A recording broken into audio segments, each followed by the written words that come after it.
Child sexual abuse, इससे sir एक adult कैसे बाहर आए? क्योंकि जब तक सर ज्यादातर रिसर्च में सर यही देखा गया है कि एक बच्चा है उसको ज्यादातर अब्यूज अपने ही नोन टू से फेस करना पड़ता है, और सर वो चीज फिर उसके दिमाग में दब जाती है, किसी को बताया बिना, पेरेंट्स को बताए बिना वो ग्रोन अप होता है। तो वो सर सेल्फ हेट कहीं ना किसी डिजीज फॉर्म में, स्पेशली सर कैंसर में ऐसा ज्यादातर कैंसर ही देखने को मिलता है, क्योंकि सर वो सेल्फ हेट कहीं ना कहीं उसके डीएनए, उसके जीन्स को हैम्पर कर देता है। तो सर ऐसा एडल्ट जो कि अब पीटीएसडी यानी sir post traumatic stress disorder से गुजर रहा है, वो कैसे बाहर आए सर? आइडियली क्या होना चाहिए कि एक पेरेंटिंग सिस्टम ऐसा होना चाहिए कि जहां भी ऐसा कुछ हो या ऐसा कुछ होने से पहले ही पेरेंट्स को बार बार अपने बच्चों को बोलना चाहिए। आजकल तो बेसिकली स्कूल्स में भी सिखाते हैं गुड टच बैड टच, तो ये स्कूल्स में भी होना चाहिए, पेरेंट्स के लेवल पे भी होना चाहिए आइडियली। क्योंकि इस प्रॉब्लम के दो एस्पेक्ट्स है, एक है जो हो चुका है जिनके साथ में, उसकी मैं अभी बात करता हूं, लेकिन एक है कि आगे ऐसा ना हो, उसके लिए हम क्या कर सकते हैं। तो एज पेरेंट्स हमारी ये रिस्पॉन्सिबिलिटी बनती है कि अपने बच्चों को ये बात बताई जाए, और ये नहीं कि सिर्फ लड़की को बताई जाए, लड़के को भी बताई जाए, क्योंकि ऐसा कुछ जरूरी नहीं है कि सिर्फ लड़कियों के साथ ही होता है, लड़कों के साथ भी हो सकता है। सो द पॉइंट इज कि बच्चों को प्रॉपर्ली अवेयर कराया जाए कि देखो ऐसा होता है, इस तरह का गुड टच होता है, इस तरह का बैड टच होता है, और अगर कोई भी तुम्हारे प्राइवेट पार्ट्स पे अगर टच करता है या किसी भी तरह से तुम्हें थोड़ा सा भी लगता है तो इमीडिएटली आकर के हमको बताना, हम एक्शन लेंगे। दैट इज वन, कि पेरेंट्स की और बच्चों की रेपो ऐसी होनी चाहिए कि बच्चा सेफ फील करे, उसको ये लगे कि हाँ मैं अपने पेरेंट्स से जाकर के कोई भी बात कर सकता हूं। बच्चा भी डायरेक्टली नहीं बोलेगा, इनडायरेक्टली हिंट देगा, उसके बिहेवियर में चेंजेस आएंगे, तो पेरेंट्स को ऑब्जर्व करना होगा।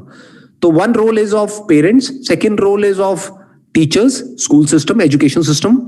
अब तीसरा एस्पेक्ट आता है इस प्रॉब्लम का, वो है वो बच्चा जिसके साथ में ऐसा कुछ हो गया है और अब वो बच्चा बड़ा हो गया है, तो अब वो उससे कैसे डील करे, क्योंकि वो मेमोरीज बार बार उसको हॉन्ट करती है, अंदर आएगी तो बार बार वो माइंड में रीप्ले होगा, तो वो उससे कैसे बाहर आएगा या आएगी। उसका तरीका ये है कि उसको अपने आप को ये बोलना है कि वो जिसके साथ में ये सब हुआ था, that was a different person. वो कमजोर था या थी, फिजिकली भी, इमोशनली भी, साइकोलॉजिकली भी, उसके अंदर इतनी पावर नहीं थी कि वो जा करके किसी से लड़ सके। बट आज वो बच्चा बड़ा हो चुका है या हो चुकी है, तो आज उस बच्चे के पास में पावर है। अब अगर उसके साथ में ऐसा कोई कुछ करने का सोचता भी है, तो वो चाहे तो ऑनलाइन आज की डेट में पेपर स्प्रे मिल जाते हैं, तो पेपर स्प्रे मंगा करके वो अपने पास में रख सकता है या रख सकती है, और कोई भी आए तो अपने सेल्फ डिफेंस के लिए, ऐसे नहीं जबरदस्ती किसी को भी, अपने सेल्फ डिफेंस के लिए वो अपने आप को आराम से प्रोटेक्ट कर सकती है या कर सकता है। सो अब उसको कैसे देखना पड़ेगा इसको, ये नहीं कि मेरे साथ में ये हुआ, उसको अपने अंदर ही कंपैशन की फीलिंग लानी होगी। उसको काउंसलिंग की जरूरत है, या तो बाहर से कोई बैठ करके 1-on-1 काउंसलिंग करे, या फिर वो खुद अपनी काउंसलिंग करे। वो खुद अपने माइंड में अपने आप को इस तरीके से देखे कि वो जो हुआ वो मेरे साथ में नहीं हुआ, वो एक बच्चे के साथ में हुआ, और वो अकेले उस बच्चे के साथ नहीं हुआ, और भी बहुत बच्चों के साथ हुआ। तो फ्यूचर में किसी बच्चे के साथ ऐसा ना हो, तो उसके लिए मैं क्या कर सकता हूं, दैट इज नंबर 1। 2, कि now I am a different person, I am not the same person any more. अब कोई आ करके तो दिखाए, अब कोई कुछ ऐसा बोल करके तो दिखाए, करना तो बहुत दूर की बात है, देख लूंगा या देख लूंगी। Now I have the power to defend myself. This is a different person and that was a different person, दो अलग अलग है। तो उस बच्चे को एक कंपैशन की तरह देखना है, उसको ऐसे देखना है बच्चा है, कोई बात नहीं, मुझे उस बच्चे पर प्यार आ रहा है। नंबर 2, अगर वो जो पर्सन जिसने भी उसके साथ में ऐसा कुछ किया था बचपन में, उसको लेकर के उसके माइंड में बार बार थॉट्स घूमते हैं, गुस्सा आता है, कुछ ऐसी फीलिंग्स आती हैं कि मैं उसको हार्म करूं, तो फिजिकली उसको हार्म करने की जरूरत नहीं है, क्योंकि उससे क्या मिलेगा, कुछ भी नहीं। बट पब्लिकली उसको कॉन्फ्रंट किया जा सकता है। मानो उसकी फैमिली है, उसकी वाइफ है, उसके बच्चे हैं, सबके बीच में बैठ करके बोला जा सकता है, ये क्या किया था आपने। शर्म आती है अपने बच्चों के सामने, नहीं आती है? Why not, face it. डरना क्या है, वो पर्सन क्या कर लेगा या क्या कर लेगी, बोलेगा ही तो। और गलत कौन है और सही कौन है? जब वो गलत काम करने में नहीं डरा, तो आप सही काम करने में क्यों डर रहे हो? या जो भी पर्सन जिसके भी साथ में हुआ है वो सही काम करने में क्यों डर रहा है, क्यों डर रही है? Stand up for what is right, जिससे क्या होगा कि आपके अंदर जो भी कुछ है, you will feel good about it.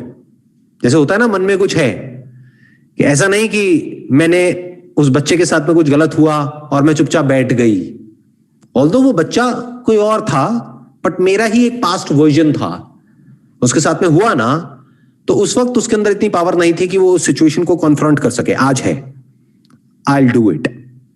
जा करके उसको कॉन्फ्रंट करो, उसको बोलो, उससे पूछो कि क्या किया था आपने, और किस किस के साथ में आपने ऐसा कुछ किया है। आपके बच्चों के साथ भी किया है क्या? ये आपके बच्चे बैठे हैं यहां पर। उससे क्या होगा कि आपके अंदर से ये जो गिल्ट है ये निकल जाएगा पूरी तरह से। मतलब उससे क्या होगा कि ये जो एंगर आपके अंदर पनप रहा है ना, एक बार इस सिचुएशन को आपने फेस कर दिया तो वो हमेशा के लिए निकल जाएगा।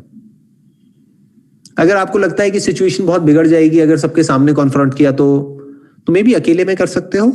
साथ में अपना पेपर स्प्रे रखना कि अगर सिचुएशन बिगड़ती है तो you have something to defend yourself.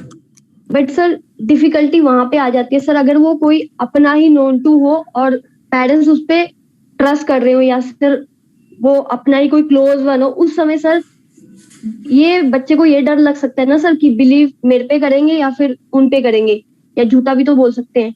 वो तो पेरेंट्स की प्रॉब्लम है कि वो कैसे रिएक्ट करेंगे। हो सकता है वो बच्चे का साथ दे, हो सकता है उसका साथ दे, जो रिलेटिव है या फ्रेंड है, जो भी है, फैमिली में नोन है, जी सर। हो सकता है उसका साथ दे, हो सकता है अपने बच्चे का दे। That is a different point all together. वो इंपॉर्टेंट है ही नहीं कि वो किसका साथ देंगे किसका नहीं। और आपको कैसे पता कि वो किसका साथ देंगे? हो सकता है वो बच्चे का ही साथ दे, अपना बच्चा है, उनका कोई किराए का बच्चा थोड़ी है, कैसे उठा के थोड़ी लाए हैं। जैसे बोलते नहीं है कि तुम्हें तो बचपन में जैसे भाई बहन आपस में मजाक करते हैं कि तुझे ना कूड़ेदान से उठा करके लाए थे जो मम्मी पापा थे, राइट? तो ऐसे थोड़ी कि कूड़ेदान से लाए हैं उसको। अपना बच्चा है तो उसी का साथ देंगे ना पेरेंट्स, तो किसी और का क्यों देंगे? बट फिर भी मान लेते हैं, एक बार को उसका भी देते हैं, तो that's the problem of the parents and that person. तो अकेले में कॉन्फ्रंट करो, कोई बात नहीं, उसको बोलो कि मैंने अभी तक ये किसी को बताया नहीं है, लेकिन आज के बाद अगर आपने मेरे साथ या किसी के साथ ऐसा कुछ करने के बारे में सोचा भी तो मुझसे बुरा कोई नहीं होगा। याद रखना इस बात को। Tell it to that person, make him feel guilt about what he has done. डरने की जरूरत नहीं है। बेसिकली क्या होता है, हम लोगों के अंदर एक कॉन्फ्लिक्ट का डर होता है। क्या होगा? कॉन्फ्लिक्ट ही तो होगा ना, घर में होगा, उसके साथ होगा, हो जाने दो, क्या हो गया?